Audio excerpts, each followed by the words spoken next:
అందరికీ నమస్కారం. నేను మీ విసరెడ్డి. ఈ మధ్య సోషల్ మీడియాలో పేరు ప్రఖ్యాతులు గాంచిన వాళ్ళు, చాలా పెద్దవాళ్ళు, వీళ్ళందరూ కూడా తిరుమలకెళ్ళడం, అక్కడ కొన్ని కార్యక్రమాలు చేయడం, వాటిల్ని వాళ్ళ సోషల్ మీడియా హ్యాండిల్స్లో పోస్ట్ చేసుకోవటం, ఆ తర్వాత వివాదాల్లో చిక్కుకోవటం. ఇది రొటీన్ అయిపోయింది. వీళ్ళకి చెప్పే పరిస్థితి లేదు. ప్రభుత్వం కూడా కఠినంగా చర్యలు తీసుకునే పరిస్థితి కూడా లేదు. కఠినంగా తీసుకోలేరు కూడా. ఆల్రెడీ అనౌన్స్మెంట్ చేస్తూ ఉన్నారు తిరుమలలో, ఇక్కడికి వచ్చిన వాళ్ళు భక్తిభావంతో రండి, దేవుణ్ణి దర్శించుకోండి, తీర్థప్రసాదాలు తీసుకోండి, ఏదైనా మీరు మాట్లాడితే దేవుడి గురించే మాట్లాడండి, భక్తిభావంతో ఉండండి అని చెప్తున్నారు. కానీ కొంతమంది అక్కడికి వెళ్తున్నారు, ఎకిల్ చేష్టాలు చేస్తున్నారు, ఫోటోషూట్లు చేసుకుంటున్నారు, రాజకీయాలు మాట్లాడుతున్నారు, బూతులు తిడుతున్నారు, బర్త్డే ఫంక్షన్స్ చేసుకుంటున్నారు. ఇంకా చెప్పాలంటే ఘోరాతి ఘోరంగా ఉంటుంది ఇలాంటి వాళ్ళ ప్రవర్తన. అందరి ప్రవర్తన కాదండి, ఈ సోషల్ మీడియాలో పేరు ప్రఖ్యాతులు గాంచిన వాళ్ళు. ఎవరు ఈ సోషల్ మీడియాలో పేరు ప్రఖ్యాతులు గాంచిన వాళ్ళు అంటే, మీకు ఒక 2-3 ఎగ్జాంపుల్స్ చెప్తా. దయచేసి వీడియో మాత్రం స్కిప్ చేయకండి, చివరి వరకు చూడండి.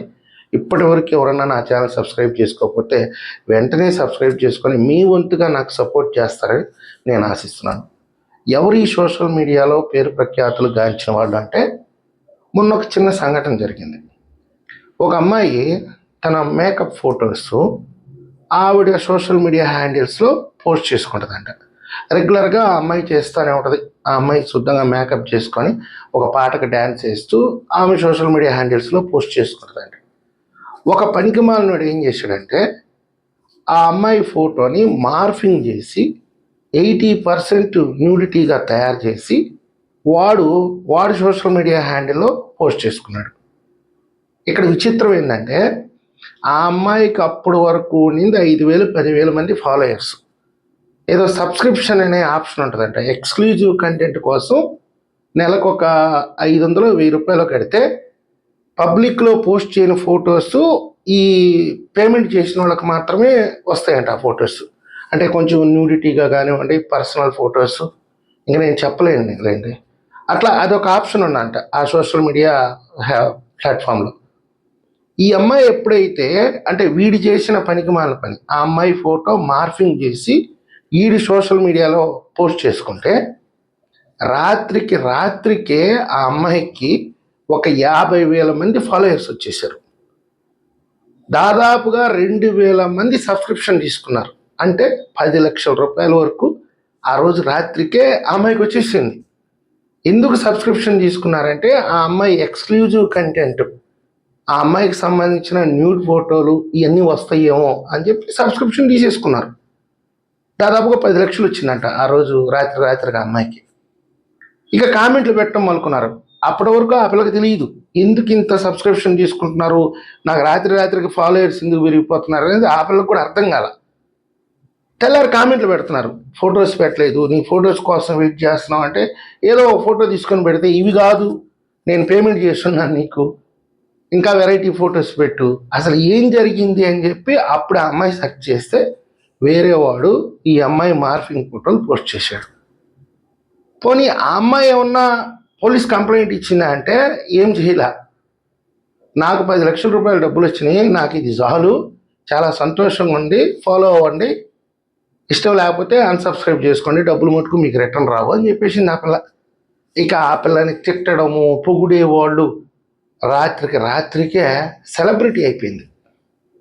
వాళ్ళ పేర్లు వివరాలు మీకు అనవసరం, ఎందుకంటే మీరు కూడా ఆ బురద గుంటలో కాలేయడం నాకు నచ్చదు. తర్వాత ఇంకొకరు, వాళ్ళు తప్పు చేశారా లేదా అనేది కోర్టు నిర్ణయిస్తుంది. వాళ్ళ ఫ్యామిలీ మీద, అంటే మొగుడు పిల్లల మీద ఒక ఆరోపణ వచ్చింది. వాళ్ళు హనీ ట్రాప్ చేశారు, 1000 మంది మగాళ్ళ దగ్గర డబ్బులు గుంజుకున్నారు, పెళ్ళాంతో అశ్లీలకరమైనటువంటి ఫోటోలు తీసి వాళ్ళని బెదిరించడం, మీరు డబ్బులు ఇవ్వకపోతే ఈ ఫోటోలు బయట పెడతామంటాం. ఇలా వాళ్ళిద్దరి మీద హైదరాబాద్లో కేసు నమోదైతే మొగుడు పిల్లలని ఇద్దరిని అరెస్ట్ చేశారు. అయితే అరెస్ట్ అయ్యే నాటికి వాళ్ళకున్న ఫాలోయర్స్ 6,000. ఈ వార్త ఎప్పుడైతే దావాన్లంగా బయటకు వచ్చేసిందో వాళ్ళ ఫాలోయర్స్ ఒక్కసారిగా 6 లక్షలు పైబడి వెళ్ళిపోయారంట. అంటే అన్ని సోషల్ మీడియా హ్యాండిల్స్ కలిపి, చాలా రకాలైనటువంటి సోషల్ మీడియా హ్యాండిల్స్ ఉంటాయి కదా, వాటిలన్నింటిలో కలిపి 6 లక్షల వరకు వచ్చేసిందంట.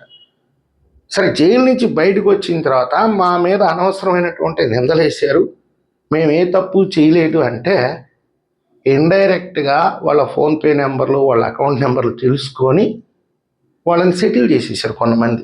అంటే ఇట్లాంటి పనికి మాలిన పనులు చేసే వాళ్ళకే ఈరోజు సమాజంలో గుర్తింపు. పెళ్ళాం బిడ్డలను పెట్టుకొని పెళ్ళాన్ని వదిలేసినోడు వాడు హీరో అయిపోతాడు. మొగుడిని బాత్రూంలో వేసేసింది ఆవిడ హీరో అయిపోద్ది తెల్లారికల్లా, పేరు కానీ రివీల్ చేసుకుంటే. ఈ మధ్య కాలంలో పోలీసులు ముసుగేస్తున్నారు, దయచేసి చేయొద్దు. మీరు ముసుగేయకుండా కానీ వాళ్ళని ప్రొడ్యూస్ చేస్తే వాళ్ళు తెల్లారి హీరోలు అయిపోతారు. అంటే నేర సంస్కృతి కలిగిన వాళ్ళు, మానసికంగా వాళ్ళు నిజంగా చెప్పాలంటే వాళ్ళు అసలు మనుషులే కాదు. ఇల్లీగల్ కాంటాక్ట్స్, చీటర్స్, ఇట్లాంటి వాళ్ళకి ఈరోజు సమాజంలో అంటే సోషల్ మీడియాలో భయంకరమైన ఫాలోయింగ్ ఉంది. అయితే ఎవరు తిరుమల కొండ మీద వివాదాల్లోకి వెళ్తున్నారు అంటే ఈ బాపతే, ఈ చెత్త సరుకే. ఈ సరుకు అంతా పోయి తిరుమల కొండ మీదకి ఎక్కటం అంటే వీళ్ళకేం బాధ్యత ఉండదు. రేపనే రోజు గురించి ఆలోచించరు. కష్టపడి పైకి వస్తే, ఇప్పుడు నేనున్నాను, దాదాపుగా 3-4 సంవత్సరాల నుంచి కష్టపడుతున్నా, గుర్తింపు రావాలి, ఏదైనా 10 రూపాయలు డబ్బులు రావాలి నా ఛానల్ గుండా అని. కానీ రావట్లా, వ్యూస్ రావట్లా. ఇప్పుడు నేను తిరుమలకు పోయినా, కాశీకి పోయినా, ఏడకు పోయినా నాకు లేదు. రేపు పొద్దున మిలియన్స్ సబ్స్క్రైబర్స్ వచ్చినా నేను ఎంత కష్టపడి ఈ స్థాయికి వచ్చాననేది గుర్తుపెట్టుకుని ప్రతి ఒక్కరిని గౌరవిస్తా. ఇదే ఉంది, ఏదో గాలి కొట్టింది, మేము ఎదవలం కాబట్టే కదా ఇంతమంది మాకు ఫాలోయింగ్ ఉంది అని చెప్పి వీళ్ళు ఎక్కడికి పోయినా వీళ్ళు చేసేది ఎదవ పనులే.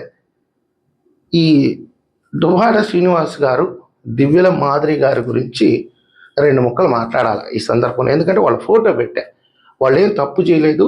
నాకు దువ్వాడ శ్రీనివాసరావు గారు అంటే చాలా గౌరవం అండి. దివ్యల మాదిరి గారు అంటే కూడా నాకు అక్కతో సమానం. అంటే వయసులో చిన్నది కావచ్చు కానీ చాలా మంచి ఆవిడ, ఆమెను నేను అభిమానిస్తున్నా. వీళ్ళిద్దరూ ఒక బిగ్ బాస్ ఫేమ్ ఏదో అంటారు కదా, ఆ సెలబ్రిటీని తీసుకొని తిరుమలకి వెళ్ళి ఆ అమ్మాయికి బర్త్డే ఫంక్షన్ చేశారు. అది పెద్ద వివాదం అయిపోయింది. సరే వివాదమైంది, వాటి గురించి స్పందించకుండా సైలెంట్గా ఉంటే ఏమీ లేదు, ఏదో మా పొరపాటు అయిపోయింది అని అంటే సరిపోయేది. మాదిరి అక్క బయటకు వచ్చేసి ప్రశ్నిస్తుంది, మేమేమన్నా డ్రగ్స్ తీసుకున్నామా, గంజాయి తీసుకున్నామా, ఎందుకు మమ్మల్ని టార్గెట్ చేస్తున్నారు, బర్త్డే ఫంక్షన్ చేసుకున్నాము, అది పెద్ద తప్ప. అందులో ఎగ్లెస్ కేక్ అక్కడ కట్ చేసింది, మేము తిరుమల మీద కట్ చేస్తాం కేక్ అని చెప్పి ఎగ్లెస్ తీసుకొని కింద నుంచి పైకి పోయాము. ఆ తర్వాత దువ్వాడ శ్రీనివాసరావు గారితో కలిసి ఒక వీడియో రిలీజ్ చేశారు. అక్క కరెక్టే నువ్వు చెప్పింది, నువ్వేం డ్రగ్స్ తీసుకోలేదు, గంజాయి తీసుకోలేదు, ఆడేదో చిన్న బర్త్డే కేక్ కట్ చేసుకున్నారు, మేమేం కాదనట్లేదు. డ్రగ్స్ తీసుకొని గంజాయి తీసుకొని మందు తాగితేనే తిరుమలలో నేరం అక్క అంటే నాకు తెలియక అడుగుతున్నా. మీరు కాదు, వేరే వాళ్ళు ఇల్లీగల్ ఎఫ్ఐఆర్స్ పెట్టుకొని తిరుమల కొండ మీదకి వెళ్ళొచ్చాక ఇల్లీగల్ ఎఫ్ఐఆర్స్ పెట్టుకున్న వాళ్ళు ఏ ఓయో రూములకో, పార్కులకో, లేకపోతే తుప్పలకో పోవాల ఆనందం కోసం, ఏ కాలువ గట్టుల్లోకో ఇట్లాంటి దగ్గరికి పోవాలి. కానీ పరమ పవిత్రమైనటువంటి పుణ్యక్షేత్రంకి వెళ్ళి బరి తెగిచ్చి ఫోటోషూట్లు చేసుకోవటం తప్పు కాదా అక్క? మిమ్మల్ని ఉద్దేశించి కాదు, మీది ఒక పవిత్రమైనటువంటి బంధం. మీరే చెప్పారు, కొన్ని లక్షల మంది హైదరాబాద్లో మీ షోరూమ్కి వచ్చి ఏదో బిజినెస్ పెట్టినారంట, అక్కడికి వచ్చి మిమ్మల్ని ఆశీర్వదిస్తున్నారు పెద్ద పెద్ద వాళ్ళు. అంటే నిజంగా కూడా చాలా పవిత్రమైనటువంటి బంధం, మేము మిమ్మల్ని గౌరవిస్తాం. డ్రగ్స్ గంజాయి తీసుకుంటేనే నేరమా, ఇల్లీగల్ కాంటాక్ట్లు పెట్టుకొని దొలదీర్చుకోవడం కోసం ఎక్కడెక్కడన్నా ఉంటే పోలీసులు పట్టుకుంటారేమోనని కొంతమంది దైవ స్థలాలని, ప్రార్థనా మందిరాలని వినియోగించుకుంటున్నారు ఈ మధ్యకాలంలో. మాదిరి ఎక్కడ నీకు తెలుసో లేదో మీ దృష్టికి తీసుకొని వస్తున్నాను. ఎందుకంటే మీ నోటికుండా ఇలాంటి మాటలు వస్తే చాలా ప్రభుత్వం స్పందిస్తుంది, మా లాంటి వాళ్ళు చెప్పినా వినరు. అక్కడికి వెళ్ళడం తప్పు కాదా అక్క? కానీ నేను వీళ్ళందరికీ చెప్తున్నాను, ఒక బాధ్యత రాహిత్యం.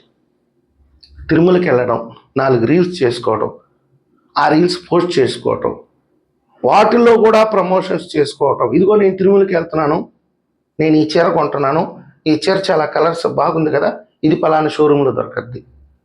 చెప్పులు కొంటున్నాను, ఫలానా షోరూంలో దొరకద్ది. లిప్టిక్ కొంటున్నాను, ఫలానా షోరూంలో దొరకద్ది. అంటే తిరుమలని కార్నర్గా చేసుకొని దేవుణ్ణి అడ్డం పెట్టుకొని వీళ్ళు చేసుకునే ప్రమోషన్స్ వీళ్ళు చేసుకుంటారు. ఇట్లా చాలామంది ఉన్నారు. కానీ కర్మ అనేది ఒకటి ఉంటుంది అక్క. దేవుడు ప్రతి ఒక్కరికి కూడా అవకాశం ఇస్తాడు. యాక్చువల్గా మీకు అంత అదృష్టం వచ్చింది, తిరుమలకి వెళ్ళగలుగుతున్నారు అంటే ఆయన ఆశీర్వాదం ఉండబట్టే. నాలాంటి వాడు దాదాపుగా 7 సంవత్సరాల నుంచి ఎదురు చూస్తున్నా, నన్ను ఒక్కసారి పిలవయ్యా, నిన్ను చూసుకొని వచ్చేస్తానని. ఇవట్లా ఆయన అవకాశం. నేనేం పాపం చేసుకున్నాను? నాకు అన్ని అవకాశాలు ఉన్నాయి, వెళ్ళవచ్చు. ఆ టయానికి ఏదో ఒక ఇబ్బంది వస్తూ ఉంది. సో భగవంతుడు ఆశీర్వాదం ఉంటే తప్ప మనం తిరుమలకి వెళ్ళలేం. అది అందరికీ తెలిసినటువంటి విషయమే. మీరు ఏ జన్మలో ఎక్కడ చేసుకున్న పుణ్యమో ఈరోజు మీరు అనుకుంటే తిరుమలకి వెళ్ళిపోగలరు.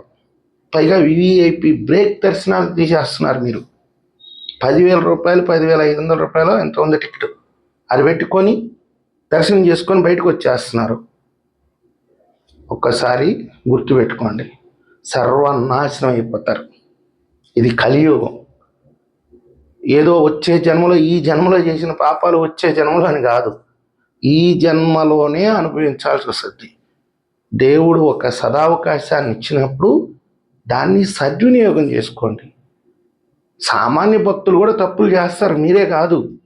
కానీ వాళ్ళు ఎవరికి తెలియదు కాబట్టి తప్పులు కాదు, చిన్న చిన్న పొరపాట్లు చేస్తారు, తెలుసో తెలియకో. మీరు కూడా తెలుసో తెలియకో పొరపాట్లు చేసి ఉంటారు.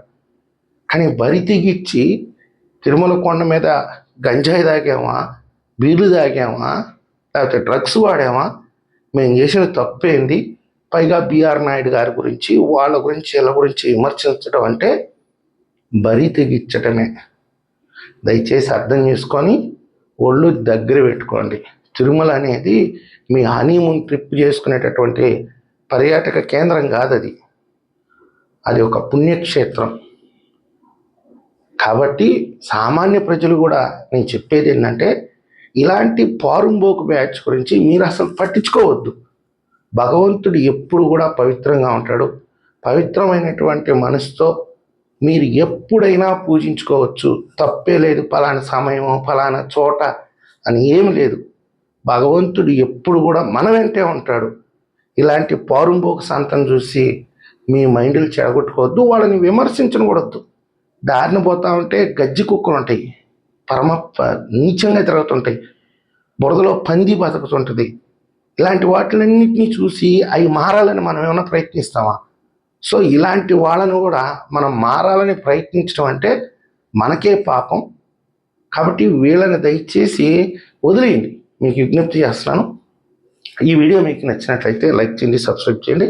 ధన్యవాదాలు.